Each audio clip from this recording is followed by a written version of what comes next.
భయ్యా సన్నీ యాదవ్ పైన ఈ నెల 5వ తారీఖున నూతన్కల్ పోలీస్ స్టేషన్లో కేసు నమోదు చేయడం జరిగింది.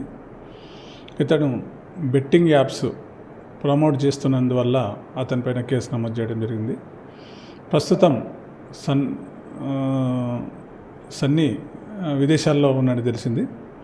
దానికి సంబంధించి మా డిపార్ట్మెంట్ లుకౌట్ సర్క్యులర్ ఇవ్వడం జరిగింది. అతడు ఎప్పుడైనా ఏ క్షణంలో మన భారతదేశానికి ఎక్కడొచ్చినా కానీ మనకి ఇన్ఫర్మేషన్ వస్తుంది. దాన్ని బట్టి మేము అరెస్ట్ చేసి పంపిస్తాం.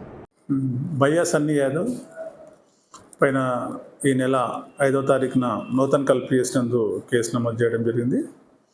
ఇతడు బెట్టింగ్ యాప్స్ను ప్రమోట్ చేస్తున్నందువల్ల అతని పైన కేసు నమోదు చేయడం జరిగింది. అతడు ప్రస్తుతం విదేశాల్లో ఉన్నాడు. దానికి సంబంధించి మేము లుకౌట్ సర్క్యులర్ జారీ చేయడం జరిగింది. అతను మన దేశంలోకి ఎప్పుడు ఎంటర్ అయినా మనము అరెస్ట్ చేస్తాం.